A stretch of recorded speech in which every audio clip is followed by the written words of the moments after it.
खैबर पख्तूनख्वा की सियासत में एक गैर मामूली मोड़ देखने में आया है, जहां एक ही दिन में दो मुख्तलिफ शख्सियात वजीर आला होने का दावा कर रही हैं। अली अमीन गंडापुर और सोहेल आफरीदी।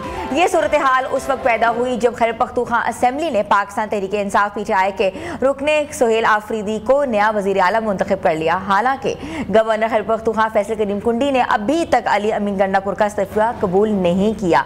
असेंबली में होने वाले इजलास के दौरान स्पीकर बाबर सलीम सवाती ने आर्टिकल 30(4) के तहत सोहेल आफरीदी को कायदे ईवान मुंतखब करार दिया। इंतखाब के अमल में 4 उम्मीदवार शामिल थे, जिनमें सोहेल आफरीदी ने 145 में से 90 वोट हासिल किए, जबकि बाकी 3 उम्मीदवार शाहजहान, अरबाब ज़र्क और लुत्फ रहमान कोई वोट हासिल ना कर सके। अपोजिशन ने इस इंतखाब को गैर आइनी करार देते हुए वॉकआउट किया। सूरत हाल उस वक्त मजीद पेचीदा हो गई जब गवर्नर ने गंडापुर का इस्तीफ़ा दस्तखों में फ़र्क आने की बुनियाद पर मुस्तरद कर दिया, यानी कानूनी तौर पर गंडापुर ताहयाल जो हैं वो वज़ीर आला के ओहदे पर अभी भी फाइज हैं। दूसरी जानिब अगर हम बात करें तो स्पीकर ने मौक़िफ़ इख्तियार किया है कि आइन किसी की ख्वाहिश पर नहीं चलता और असेंबली अक्सरियत की राय के मुताबिक कार्रवाई जारी रखेगी। कानूनी माहिरीन के मुताबिक अगर गवर्नर ने किसी वज़ीर आला का इस्तीफ़ा कबूल नहीं किया तो इसका मतलब है कि वो अभी भी मनसब पर फाइज हैं और नए वज़ीर आला का इंतखाब आइनी उबहाम पैदा करता है। कुछ माहिरीन ने सियासी अनार की करार देते हुए कहा है कि जबकि दीगर का कहना है कि स्पीकर के इक़दाम ने अक्सरियत की राय को फौक़ियत दी है। आज हम इस सारी सूरत हाल पर बात करेंगे कि वज़ीर आला KPK कौन है या नहीं है, या अभी भी सूरत हाल जो है वो किस मोड़ पे खड़ी है। तो हमें ज्वाइन किया है सीनियर रहनुमा IPP फयाजुल हसन चौहान साहब ने, जिनको मैं शो में वेलकम करती हूँ। जी अस्सलाम वालेकुम। वालेकुम सलाम। फयाजुल हसन चौहान साहब, कल मैं आपकी पूरी डिबेट भी सुन रही थी जो कि आपने आज़ाद सियासत पे दी है और उस पर आपने बहुत वाज़े अंदाज में कहा कि अभी तक जो है कोई सूरत हाल वाज़े नहीं है। तो आपके बयान के ऊपर या आपके अभी तक जितना भी आपने क्रक्स लिया है, वज़ीर आला कौन है KPK का? बिस्मिल्लाहिर्रहमानिर्रहीम।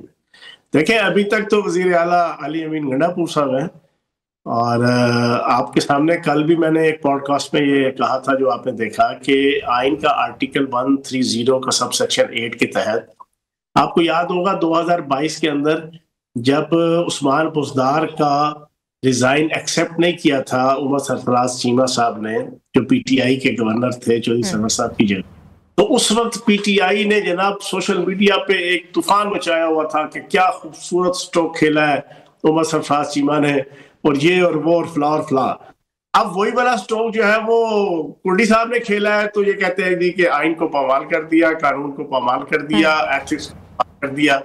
भाई अभी तक आपका रिजाइन एक्सेप्ट नहीं हुआ। क्यों नहीं हुआ? उसमें आपके अपने करतूत है। जब आपको पता है कि आइन के अंदर लिखा है कि वजीर आजम और वजीर आला जब भी रिजाइन देंगे हैंड रिटन रिजाइन आएगा, कोई टाइपिंग कंप्यूटर से निकला हुआ या मोबाइल पे निकला हुआ या टाइपराइटर पे निकला हुआ एक्सेप्टेबल नहीं है। ये आइन कानून वाज़े तौर पे कहता है। तो किसने कहा था कि अली अमीन गंडापुर को कि वो पहला रिजाइन कंप्यूटर से टाइपिंग करवा के जनाब वो निकाल के दे? सारी दुनिया ने देखा। अच्छा, एक तो वो रियलिटी हो गई, फिर उसके बाद सोने पे सुहागा, फिर दोबारा इन्होंने रिजाइन दिया हैंड रिटन, वो मुसद्दक अब्बासी साहब लेकर जनाब पहुंचे वहां पर। अब इसका क्या एतबार कि वो उन्होंने खुद लिखा है, उसके सारे अब ये सारी चीजें वेरीफाई रेक्टिफाई। तो ये वेरिफिकेशन में कितना टाइम लग सकता है? मैं ये बात पूछना चाह रही थी। भाई वो एक दिन उसने 15 तारीख रखी थी कि 15 तारीख को आ जाओ, दोनों बैठ जाएंगे, आप मुझे आके बता दोगे कि हाँ जी ये जो अब हैंड रिटन आया है ये मेरा अपना है, साइन मेरे अपने हैं, तहरीर मेरी अपनी है, बात खत्म हो जाती। पर इनको जल्दी थी, इनकी अपनी लीडरशिप के अंदर लोग बैठे हैं जो विकेट के दोनों तरफ खेल रहे हैं। उन्होंने इनको कह दी कि नहीं जी नहीं, फटोफट करवा दो, ऐसी की तैसी रियासत की, वफाकी हुकूमत की, एस्टेब्लिशमेंट की, तो जल्दी से करवा दो। साथ ही इन्होंने जो आज ब्रेकिंग में आपको दूं, जो मैंने कल ट्वीट किया था, बड़ा वायरल हुआ इस वक्त, असल में इस पूरी कल के जो वजारत आला का इंतखाब हुआ है, इसका बुनियादी किरदार जो है वो TTP थी। अच्छा, TTP ये मेरी जनाब इंफॉर्मेशन है, मैं वाहिद बंदा हूं जिसने ये अभी तक इंफॉर्मेशन जनाब लॉन्च की है। आपके प्रोग्राम के जरिए से भी मैं पूरी कौम को बता दूं कि 20 से 25 इनके मेंबर्स थे जो पार्टी से, पार्टी लीडरशिप से, पार्टी की परफॉर्मेंस से सख्त नाला थे और उनके अपने भी जाती कुछ जनाब इश्यूज थे। उन्होंने दाएं बाएं होने की कोशिश करनी थी की भी, लेकिन फिर इन्होंने स्ट्रेटजी बनाई अपना अस्करी विंग जो टीटीपी है, तहरीक इंसाफ का इस वक्त, उसकी ड्यूटी लगा। उन्होंने तमाम पार्लिमानी पार्टी के 93 बंदों को फर्दन मैसेज भेजा कि अगर तुम तहरीक इंसाफ, जो हमारा सियासी विंग है, टीटीपी का सियासी विंग तहरीक इंसाफ का अस्करी विंग टीटीपी ने इन तमाम मेंबरान को फोन करके ये मैसेज दिया कि अगर तुम तहरीक इंसाफ के साथ ना खड़े हुए तो हम तुम्हारा घर तबाह कर देंगे, तुम्हारे बीवी बच्चे तबाह कर देंगे, तुम्हारा कारोबार तबाह कर देंगे, तुम्हारी जिंदगी जीवन कर देंगे। यही वजह थी कि फिर सारे के सारे, वो कहते हैं ना, किने जाना है बिलो दे कार, उसके मजाक लाइन बनाओ, टिकट कटाओ, वो वाला माहौल बना के सारे 90 लाइन अप हो गए।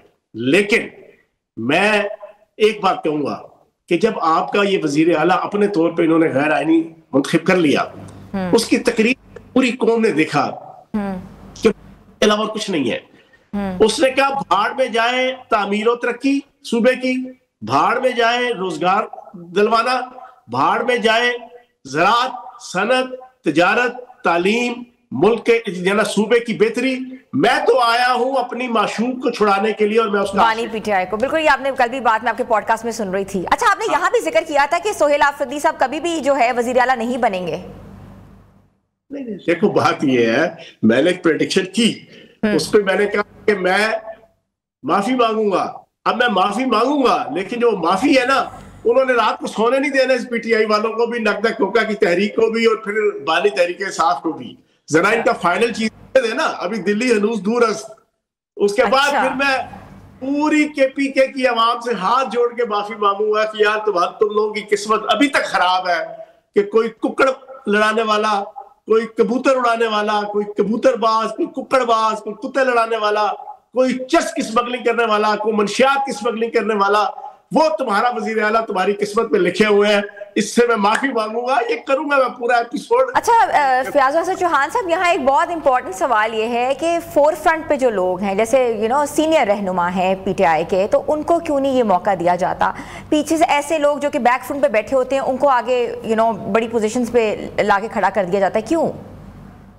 हिना साहिबा, बुनियादी तौर पर बानी तहरीक इंसाफ, अजीत दोयल नेटवर्क और आलमी सहूनी ताकतों के नेटवर्क के इशारों के ऊपर चल रहे हैं। उनका जो ससुराल जैक गोल्डस्मिथ है, वो जिस तरीके से सारी चीज़ों को कंट्रोल कर रहा है, अब एजेंडा इनका है कि पाकिस्तान को डिस्टेबलाइज करो और पाक फौज को और पाकिस्तान की एस्टेब्लिशमेंट और रियासत को उसकी चूल्हे हिलाओ। उस चूल्हे हिलाने के लिए वो ये जो ऑपरेशन हो रहा है, आप मुझे ये बताएं, ये जनाब colonel, major, captain, lieutenant, havildar, सिपाही, लांस नायक, ये शहीद हो रहे हैं हर रोज 2 से लेके 40-50। किसके लिए हो रहे हैं ना, मुझे ये आप बताएं, किसके लिए? मेरे लिए, आपके लिए, 25 करोड़ पाकिस्तानियों के लिए, उनके लिए हो रहे हैं ना। अब जब आप उन दहशत गर्दों के खिलाफ कार्रवाई करने लगते हैं तो बानी तहरीक इंसाफ मना करता है। बानी तहरीक इंसाफ उनकी जुबान बोलता है। बानी तहरीक इंसाफ को अफगान महाजरीन का दर्द है, लेकिन अपने फौज के शोहदा का, अपने फौज के जवानों का, अपने फौज के अफसरों का, और हत्ता के केपीके की आवाम का उस पर दर्द नहीं है